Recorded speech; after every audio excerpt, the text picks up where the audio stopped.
بسم الله الرحمن الرحيم. الحمد لله وحده والصلاة والسلام على من لا نبي بعده. أما بعد فأعوذ بالله من الشيطان الرجيم. بسم الله الرحمن الرحيم. وأتم الحج والعمرة لله. وقال النبي صلى الله عليه وسلم: عمرة في رمضان تعدل حجة. رواه الترمذي. أو كما قال رسول الله صلى الله عليه وسلم.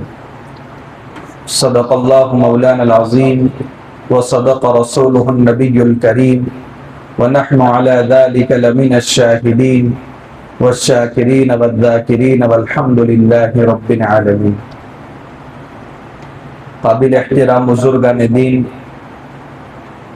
اسلامی سال کا یہ آخری اور 12واں مہینہ ہے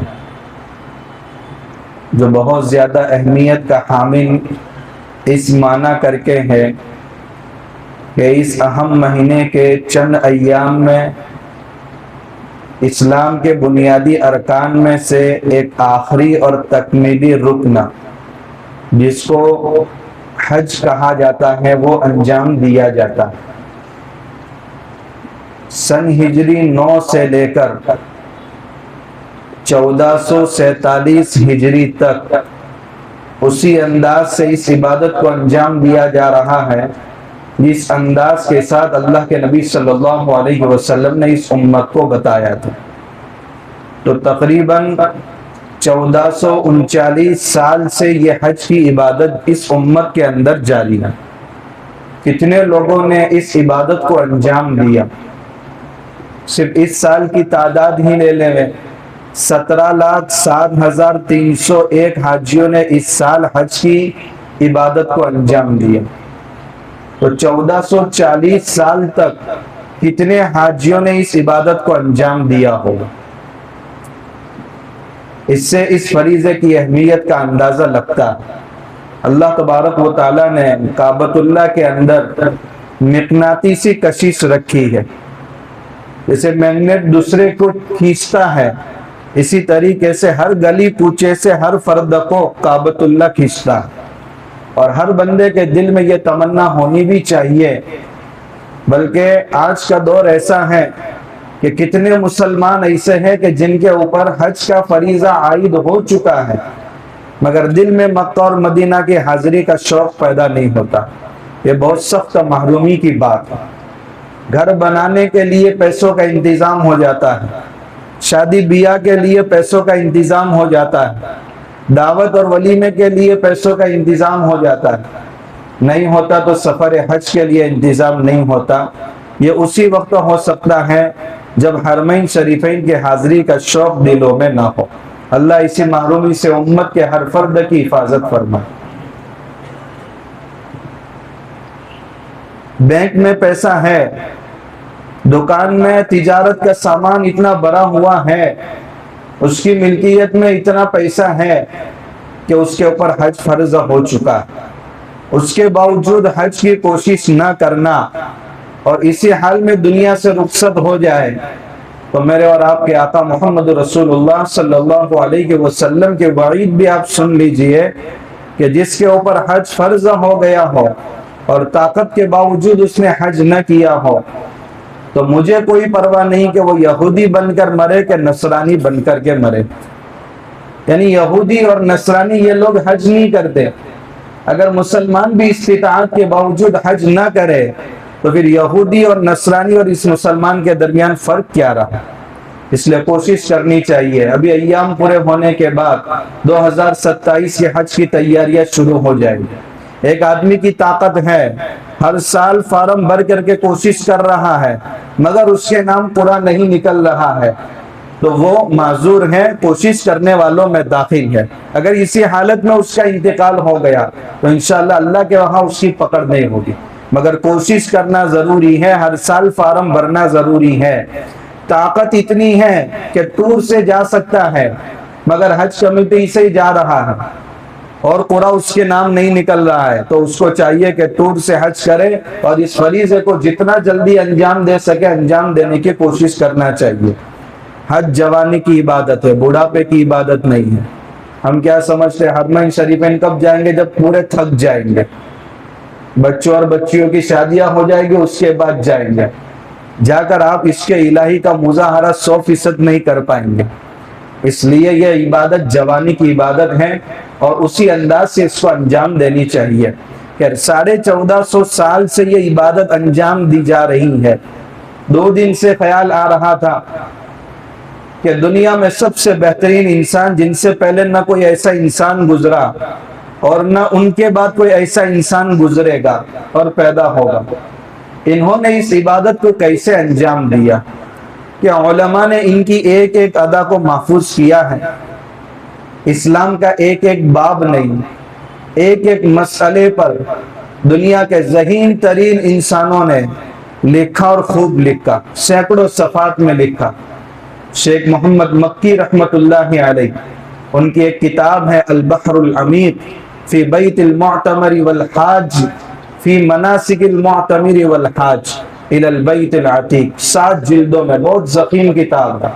سفر حج کے ارکان، مناسک، سب کا تذکرہ اس میں ہے۔ ملا علی قاری رحمت اللہ علیہ نے ہزاروں صفحات لکھے، بلکہ اس امت میں اللہ کے نبی صلی اللہ علیہ وسلم کو 1400 سال کے بعد بھی وہ عاشق نصیب ہوئے جو کسی اور کو ایسے عاشق نہیں ملے۔ حضرت شیخ زکریہ رحمت اللہ علیہ، ایک کتاب ہے جزء حجۃ الوداع، یعنی حجۃ الوداع کو حضور نے کیسے انجام دیا، 350 صفحات پر مشتمل کتاب۔ ابھی ایک کتاب حیدرآباد سے چھپی ہے، بہت مختصر کتاب ہے، آقا کا سفر حج قدم بقدم، اللہ کے نبی صلی اللہ علیہ وسلم کو کتنا وقت لگا، کون سے رکن کو کس انداز سے انجام دیا، اب مدینہ سے کب نکلے، کتنے گھنٹے چلے، کتنے گرام وزن کی چادر آپ کی قصبوں اٹھنی پڑتی، ایک ایک ادا کو محفوظ کیا۔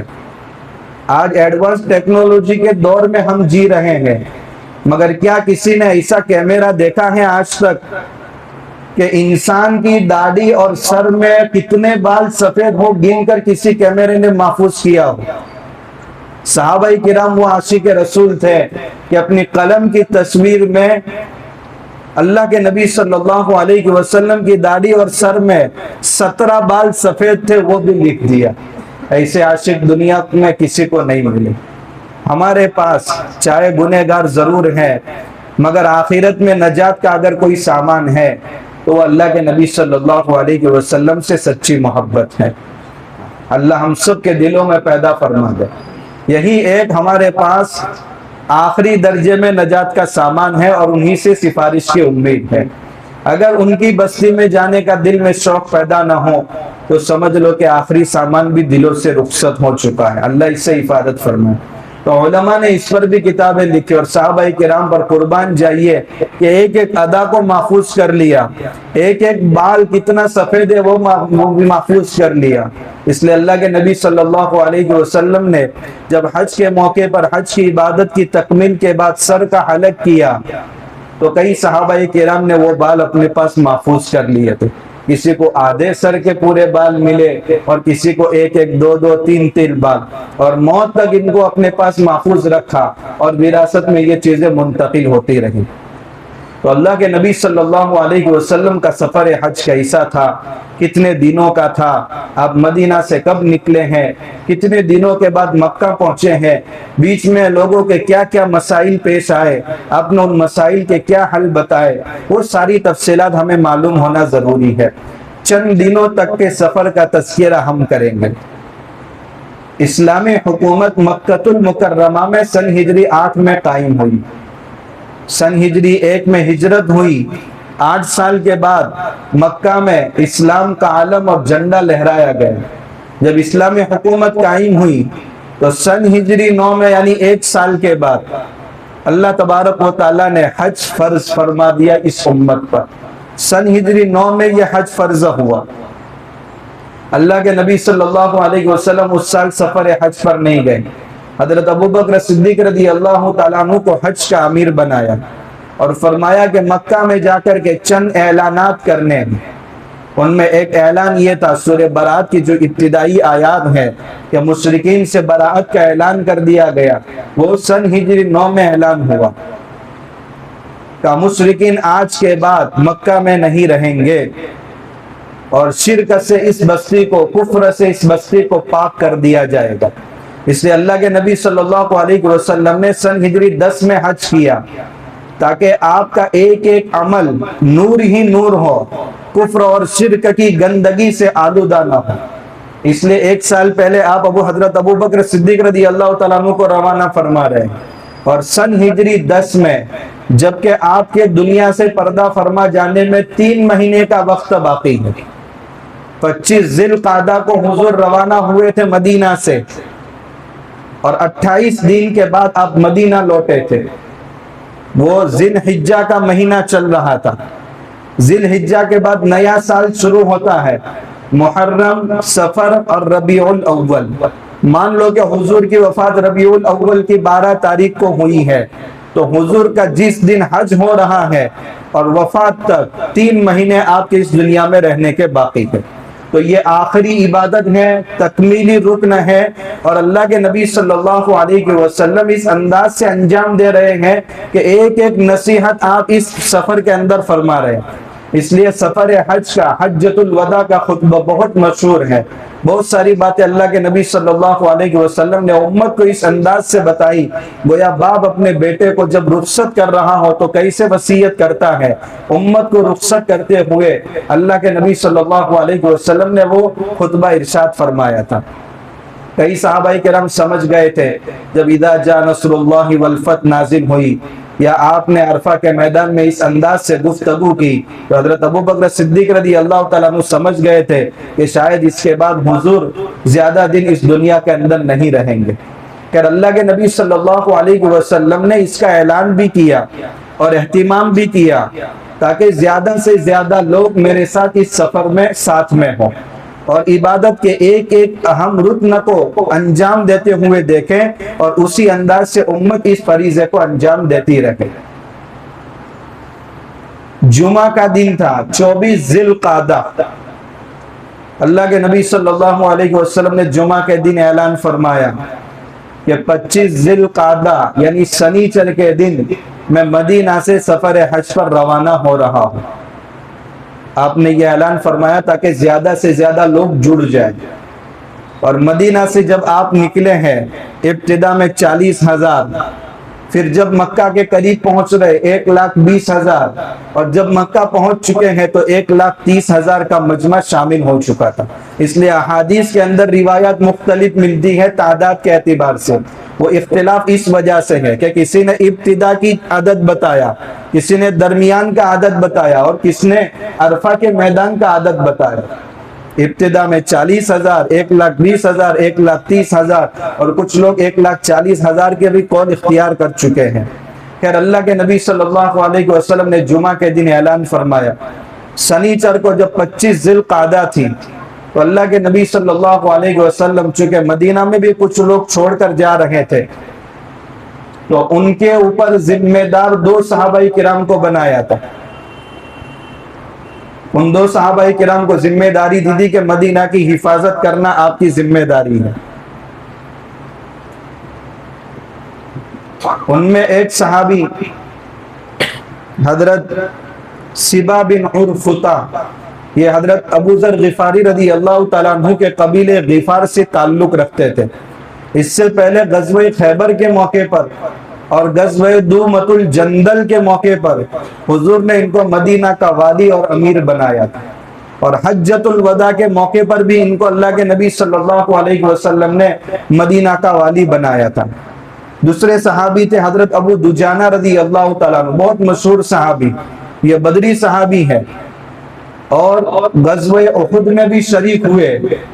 غزوہ احد میں جب دشمنوں نے حضور کو تنہا پا کر حملے شروع کیے تو انہوں نے اپنے بدن کی آڑ کے ذریعے حضور کی حفاظت کی، اور پورا بدن ان کا چھلنی ہو گیا۔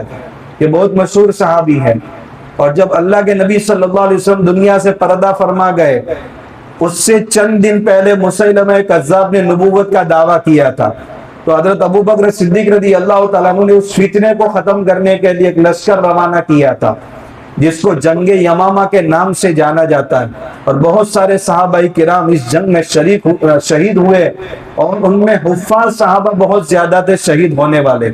تب حضرت عمر رضی اللہ تعالیٰ عنہ نے حضرت ابو بکر صدیق رضی اللہ تعالیٰ عنہ کو مشورہ دیا تھا کہ صحابہ کرام جو حفاظ ہے، اتنی بڑی تعداد ان کی شہید ہو چکی ہے، تو کہیں ایسا نہ ہو کہ حفاظ شہید ہوتے رہیں اور قرآن کریم تحریری شکل میں یکجا نہ ہو، ایک جگہ پر نہ ہو، تو اس امت کے اندر اس کو محفوظ کیسے کیا جائے گا۔ حضرت ابو بکر صدیق رضی اللہ تعالیٰ عنہ کو شرح صدر ہوا، اس کے بعد قرآن کی کتابت ہوئی۔ اس سے پہلے بھی کتابت ہو چکی تھی مگر منتشر تھا قرآن، اور اس کو ایک جگہ جمع کیا گیا حضرت ابو بکر صدیق رضی اللہ تعالیٰ عنہ کے دور میں۔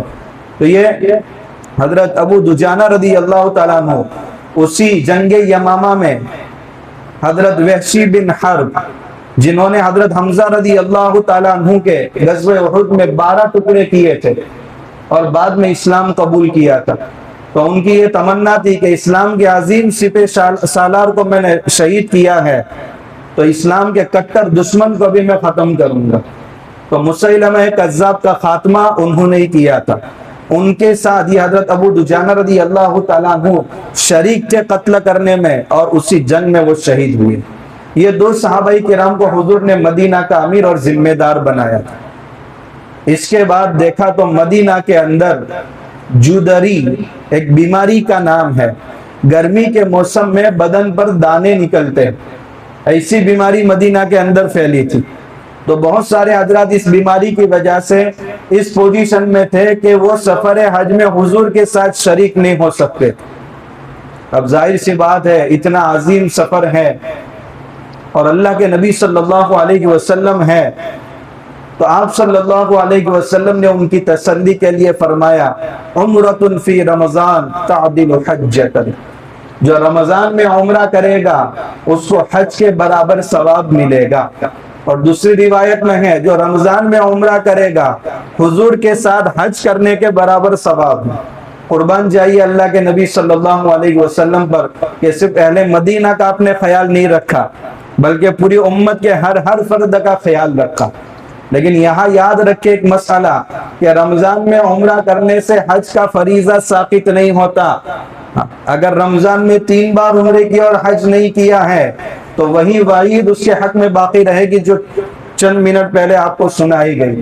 بہت سارے حضرات کو دیکھا جاتا ہے 3-4 مرتبہ رمضان میں عمرہ کرتے ہیں مگر حج نہیں کرتے، تو یاد رکھے اگر وہ یہی سمجھتے تو غلط فہمی کا شکار ہے۔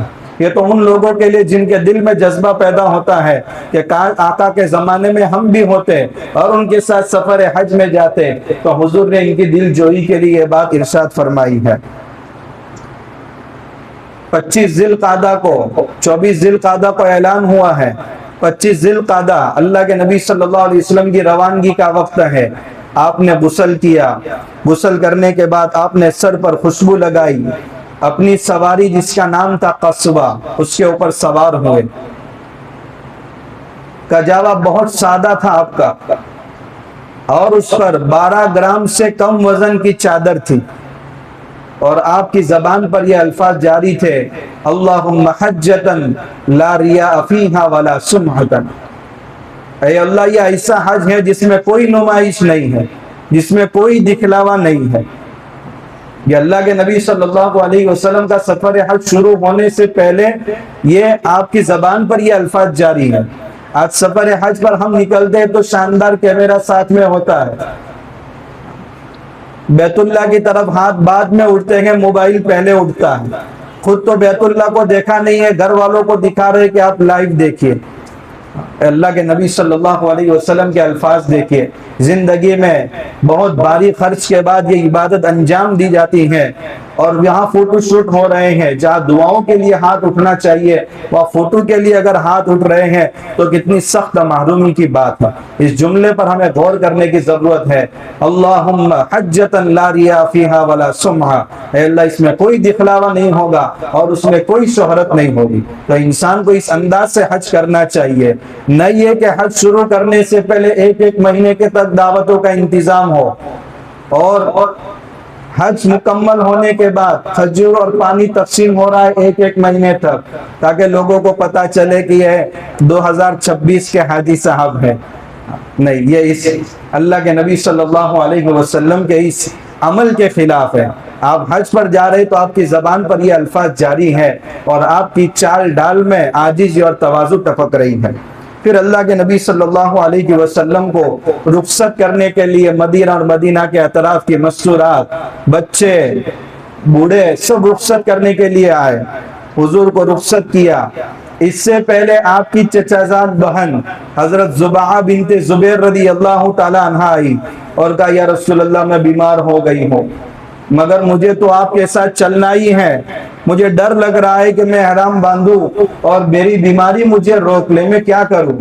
تو حضور نے فرمایا تم نیت یہ کرو اللہم محل حیث ابستنی، اے اللہ میں وہاں رک جاؤں گا جہاں آپ مجھے روک دیں گے. یہ شرط صرف حضور نے ان کو ہی اجازت دی تھی. اس کے بعد اگر کوئی اس انداز سے نیت کرے کہ میں حج پہ تو جا رہا ہوں مگر جہاں بیمار ہو گیا وہاں رک جاؤں گا، ایسی کنڈیشن کے ساتھ نیت کرنا درست نہیں ہے. یہ صرف ان کے ساتھ بات خاص ہے. اگر ایسا مسئلہ پیش آیا کہ حالت احرام میں جانے کے بعد پھر طاقت نہیں ہے کہ حج کر سکے تو احرام کھولے گا، مگر اس کے اوپر ایک دم واجب ہوگا، اور دم زندگی بھر میں کبھی بھی آپ ادا کر سکتے ہیں. اسی وقت ادا کرنا ضروری نہیں ہے. دم سننے کے بعد ہر ایک کا دم گھٹنے لگتا ہے، مگر یہ اتنا مشکل نہیں ہے. بس ایک بکرا یا ایک بکری یا ایک دمبا وغیرہ ذبح کرنا ہے حدود حرم میں، کسی سے رابطہ کر کے آپ کسی بھی سال اس کو ذبح کرا سکتے ہیں. تو اس طریقے سے کنڈیشن کے ساتھ حج کی نیت کرنا یہ حضور کی چچازاد بہن کی خاصیت ہے، ان کے علاوہ کسی کو اجازت نہیں ہے. اللہ کے نبی صلی اللہ علیہ وسلم نے ظہر کی نماز پڑھی ہے، 4 رکعت ظہر کی نماز پڑھی. اس کے بعد آپ 2.5 کلومیٹر 2.5 گھنٹے تک مسلسل چلتے رہے اور مدینہ سے مکہ کی طرف جانے والے ذوالحلیفہ میں رک کر حج کا احرام باندھتے ہیں. اللہ کے نبی صلی اللہ علیہ وسلم 2.5 گھنٹے کے بعد 9 کلومیٹر کا سفر طے کرتے ہوئے ذوالحلیفہ پہنچے. ذوالحلیفہ پہنچنے کے بعد آپ نے عصر کی 2 رکعت نماز پڑھی ہے. چونکہ آپ مسافر بن چکے ہیں، مکہ سے مدینہ، مدینہ سے مکہ 450 کلومیٹر کا فاصلہ ہے، بائی کار 4 گھنٹے کا یہ سفر ہے، مگر یہ تو سواری ایسی ہے اونٹنی کی سواری ہے. تو 2.5 گھنٹے کے بعد 9 کلومیٹر کا سفر طے ہوا اور اللہ کے نبی صلی اللہ علیہ وسلم ذوالحلیفہ پہنچے. وہاں پہنچنے کے بعد آپ نے عصر کی نماز ادا کی ہے. مدینہ سے ذوالحلیفہ پہنچنے کے لیے آپ نے ایک راستہ اختیار کیا تھا، اس راستے کا نام تھا طریق الشجرہ. مکہ سے مدینہ کی طرف جو راستہ اختیار کیا تھا اس راستے کا نام تھا طریق الہجرت. غالباً آج کل بسیں جو حاجیوں کو لے جاتی ہیں وہ اسی راستے سے لے جاتی ہے جس راستے سے حاجیوں نے حج کیا. اللہ کے نبی صلی اللہ علیہ وسلم نے ہجرت فرمائی. مدینہ سے ذوالحلیفہ طریق الشجرہ، وہاں ایک درخت تھا، عربی میں درخت کو شجرتن کہا جاتا ہے، تو وہاں ایک ببول کا درخت تھا. اور اللہ کے نبی صلی اللہ علیہ وسلم جیسے ذوالحلیفہ پہنچے ہیں، حضرت ابوبکر صدیق رضی اللہ تعالیٰ عنہ کو اللہ تعالیٰ نے وہی بیٹا دیا. آپ کی اہلیہ حضرت اسماء بنت امیس رضی اللہ تعالیٰ عنہ، انہوں نے محمد ابن ابی بکر کو جنم دیا. وہاں پر حج کے سفر میں ہے اور ولادت ہو رہی. پھر انہوں نے مسئلہ پوچھا، حضور نے ان کا بھی مسئلہ بتایا، آگے اس کی تفصیل آ رہی ہے. پھر آپ نے مغرب کی نماز وہیں پڑھی، عشاء کی نماز بھی آپ نے وہیں پڑھی. رات میں اللہ کے نبی صلی اللہ علیہ وسلم، چونکہ ساری ازواج مطہرات آپ کے ساتھ تھی، اپنے اپنے ہودج میں وہ سوار تھی، رات اللہ کے نبی صلی اللہ علیہ وسلم سب بیویوں سے تعلق قائم کیا. اور اس کے بعد صبح میں حضور نے جنابت کا غسل ادا فرمایا اور اس کے بعد احرام کا بھی آپ نے غسل کیا. پھر اللہ کے نبی صلی اللہ علیہ وسلم نے پورے بدن پر خوشبو لگائی اور اپنے سر کے بال میں اور داڑھی کے بال میں تیل لگایا اور زیادہ مقدار میں لگایا اور مانگ بھی نکالی، چونکہ آپ کے بال بہت بڑے تھے اور آپ نے سارے بالوں کو تیل سے چپکا دیا تھا. وہ حاجی کا حج افضل ہے جس میں پراگندگی زیادہ ہو. اب تیل لگا ہوا رہے گا تو دھول زیادہ لگے گی، اور ایسا حاجی اللہ کو زیادہ محبوب ہے. ناخن بڑے ہو چکے ہو، مونچھیں بڑی ہو چکی ہو، دھول لگی ہوئی ہو، بدن میلا اور کچیلا ہو چکا ہو، یہ اللہ کو زیادہ پسند ہے. تو اللہ کے نبی صلی اللہ علیہ وسلم نے تیل بھی لگایا. معلوم ہوا کہ اگر احرام کی چادریں پہنتے وقت نیت کرنے سے پہلے اگر احرام کی چادر کو اور بدن کو کوئی خوشبو لگاتا ہے تو یہ سنت ہے. ابھی احرام کی پابندی شروع نہیں ہوئی، مگر تلبیہ پڑھنے کے بعد اور نیت کرنے کے بعد اب خوشبو حرام ہے. اس کی وجہ سے مقدار کے اندر اختلاف ہے، کبھی صدقہ واجب ہوتا ہے، کبھی دم واجب ہوتا ہے. مگر یہ احرام کی نیت کرنے سے پہلے آپ نے تیل اور خوشبو لگائی. پھر اس کے بعد اللہ کے نبی صلی اللہ علیہ وسلم نے اسی وادی میں ابھی رکے ہوئے ہیں، ذوالحلیفہ کی یہ وادی جس کا نام تھا وادی عقیق. ایک فرشتے نے آ کر کہا یا رسول اللہ یہ بابرکت وادی میں آپ نماز پڑھیے. آپ نے فجر کی نماز پڑھی اور اس کے بعد فرشتے نے کہا عمرۃ فی حجۃ، عمرہ حج کے اندر داخل ہو گیا ہے، یعنی اس سفر کے اندر آپ حج قران کریں گے. عمرہ اور حج دونوں کا ایک ساتھ احرام باندھیں گے. اس سے پہلے عمرہ الگ ہوتا تھا، حج الگ ہوتا تھا. اللہ کے نبی صلی اللہ علیہ وسلم نے صحابہ کرام کو بتایا کہ یہ بابرکت وادی ہے، یہاں نماز پڑھنے کا حکم بھی ملا ہے اور مجھے اشارہ کیا ہے کہ حج قران کریں. پھر حضور نے فرمایا جس کا عمرہ اور حج کا ارادہ ہو وہ بھی تلبیہ پڑھے، جس کا عمرے کا ارادہ ہو وہ بھی احرام باندھ کر تلبیہ پڑھے، جس کا حج کا ارادہ ہو وہ بھی احرام باندھ کر کے تلبیہ پڑھے. معلوم ہوا کہ حج الگ الگ طرح کے ہیں، تینوں طرح کی قسموں کی طرف اللہ کے نبی صلی اللہ علیہ وسلم نے اشارہ کر دیا. آپ کے ساتھ قربانی کے 63 جانور ساتھ میں تھے جو مدینہ سے آپ نے لیے تھے. حضرت ناجی اسلمی رضی اللہ تعالیٰ عنہ کو جانوروں کا نگراں متعین کیا تھا. وہ حضور کے قربانی کے جانوروں کی حفاظت کر رہے تھے. اللہ کے نبی صلی اللہ علیہ وسلم کا یہ 63واں سال چل رہا تھا. آپ نے 63 جانیں قربان کی ہے، ہر سال کی طرف سے ایک جانور کی قربانی، اور امت کی طرف اشارہ کی، امت کو بھی اشارہ کر دیا کہ میری زندگی کے اتنے ہی سال رہنے والے ہیں. تو 63 جانور حضور نے مدینہ سے ساتھ میں لیے تھے. یمن میں حضرت علی رضی اللہ تعالیٰ عنہ تھے، ان کو پتا چلا کہ حضور اس سال حج کو لیے نکلے ہیں، تو وہ یمن سے نکلے ہیں اور 37 جانور لے کر کے نکلے تھے. یہ 63 اور وہ 37 سب ملا کر کے 100 قربانی اللہ کے نبی صلی اللہ علیہ وسلم نے حجۃ الوداع کے موقع پر انجام دی. ایک اپنے حج کی طرف سے، باقی ساری قربانیاں نفلی تھی. حضرت علی رضی اللہ تعالیٰ عنہ کی جب حضور سے ملاقات ہوئی تو حضور نے پوچھا تم نے احرام کے وقت کیا نیت کی ہے؟ کیونکہ مکہ پہنچنے کے بعد جو عمرے سے فارغ ہو گئے تھے تو حضور نے فرمایا سب حلال ہو جاؤ، مگر میں نے حج قران کی نیت کی ہے تو میں حلال نہیں ہو سکتا. میں اسی احرام کے ساتھ عمرہ بھی کر رہا ہوں اور حج بھی کروں گا. مسئلہ حضرت علی کا تھا، بات پہنچی نہیں تھی. تو حضرت علی رضی اللہ تعالیٰ عنہ نے فرمایا رسول اللہ میں جب یمن سے نکلا تو احرام باندھتے وقت میں نے یہ نیت کی کہ اللہ حضور نے جو نیت کی وہی میں نیت کرتا ہوں.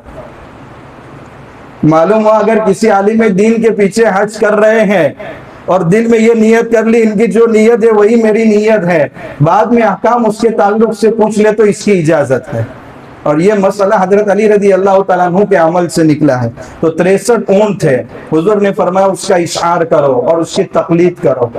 حج کے ایام میں جب مشرکین کے زمانے میں جس انداز سے حج ہوتا ہو، حاجی جب جانور لے کر کے چلتے تھے تو اونٹ کی کوہان پر چیرا لگا کر کے تھوڑا سا خون اس کے بدن پر لگا دیا جاتا تھا. اور چھوٹے جانوروں کو جب اشعار نہیں ہوتا تھا تو ان کی تقلید یعنی گلے میں پٹا ڈالتے تھے. اگر پٹا نہیں ہوتا تھا تو چپل وغیرہ لگا دیتے تھے تاکہ لوٹ مار یہ سمجھ جائے کہ یہ حاجی کی قربانی کا جانور ہے، اس کو لوٹ نہیں سکتے. کسی کے کھیت میں اگر چارہ چل رہا ہے تو اس کو نقصان نہیں پہنچاتا تھا، اس کو پتا چل جاتا تھا علامت سے. تو حضور نے فرمایا کہ بھئی تقلید اور اشعار کرو، علامتیں لگاؤ، چپل یا پٹا وغیرہ لگا دو تاکہ پتا چلے کہ یہ حج کے جانور ہیں، حج کی قربانی کے جانور ہیں.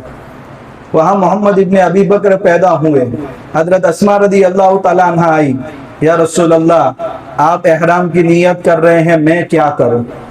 اب ظاہر سی بات ہے عورت حیض کی حالت میں ہو اور نفاس کی حالت میں ہو اور اسی حالت میں اس کو عمرے کے لیے اور حج کے لیے نکلنا ہو تو وہ کیا کر سکتی ہے؟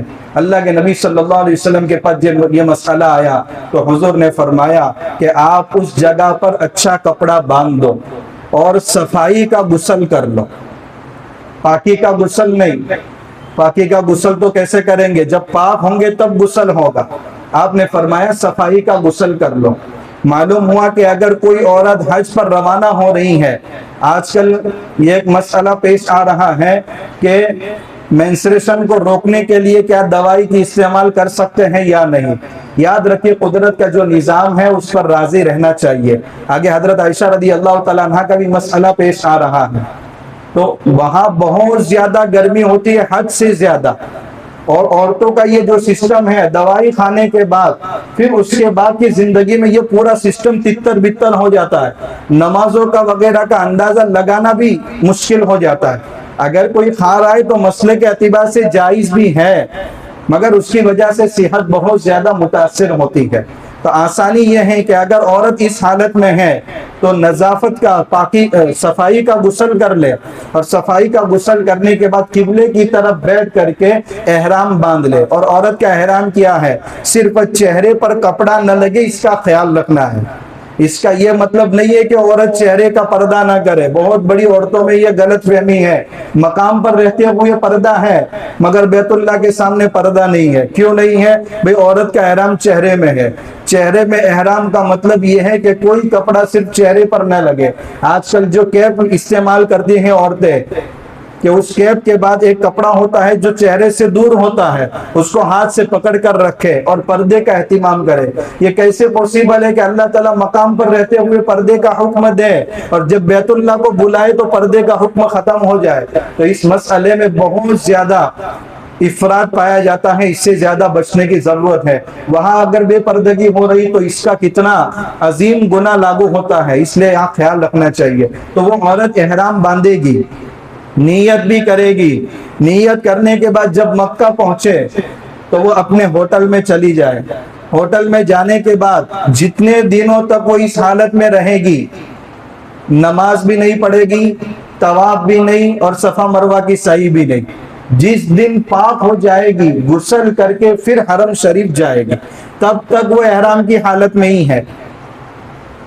اس کے بعد پھر حرم شریف میں جا کر بیت اللہ کا طواف کریں، صفا مروہ کی سعی کریں اور اپنے بالوں کا قصر کریں. تو اس طریقے سے وہ عمرہ ادا کرے گی.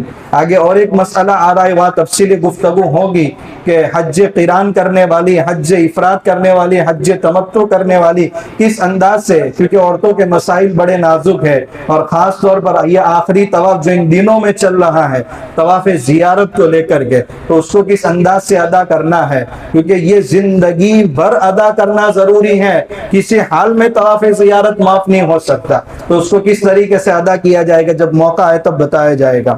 پھر اللہ کے نبی صلی اللہ علیہ وسلم نے چونکہ 26 ذی القعدہ شروع ہو گئی ہے، مدینہ سے نکلے تھے ظہر کے بعد، عصر کے وقت آپ ذوالحلیفہ پہنچے ہیں. عصر میں 2 رکعت پڑھی ہے، مغرب اور عشاء پڑھی، رات میں ازواج سے تعلق قائم کیا، غسل کیا، احرام کا غسل کیا، اور اس کے بعد اپنے مصلی پر بیٹھ کر کے آپ نے تلبیہ پڑھا ہے، یعنی حج کے احرام کی نیت کی ہے. 3 مرتبہ حضور نے تلبیہ پڑھا ہے. احادیث میں اختلاف ہے حضور نے تلبیہ کب پڑھا. ذوالحلیفہ میں جب آپ فجر کے بعد فارغ ہوئے تو آپ نے مصلی پر بیٹھ کر تلبیہ پڑھا ہے، مگر ظاہر سی بات ہے کہ اس جگہ پر کتنے لوگ ہوں گے، اس لیے سب پورے مجمع نے آپ کا تلبیہ نہیں سنا. تو حضور اپنے مصلی سے کھڑے ہونے کے بعد جب اپنی قصواں اونٹنی پر سوار ہوئے تو سوار ہوتے ہی پھر ایک بار آپ نے تلبیہ پڑھا تاکہ قریب کے لوگوں کو معلوم ہو جائے، لیکن پورے مجمع کو تو ابھی تک معلوم نہیں ہوا. تو اللہ کے نبی صلی اللہ علیہ وسلم کا وہاں سے سفر شروع ہو رہا ہے. فجر کے بعد آپ نے پھر سفر شروع کیا، اور جن لوگوں نے احرام کی نیت کر لی تھی، حضرت جبرائیل علیہ السلام آئے اور کہا یا رسول اللہ مردوں کو حکم دو کہ تلبیہ بلند آواز سے پڑھے. معلوم ہوا کہ مردوں کو کثرت سے تلبیہ پڑھنا چاہیے اور بلند آواز سے پڑھنا چاہیے. دیکھا جاتا ہے حاجیوں کی پوری فلائٹ بھری پڑی ہے مگر اتنے بخیل ہیں کہ 2 مرتبہ بھی لبیک نہیں پڑھتے.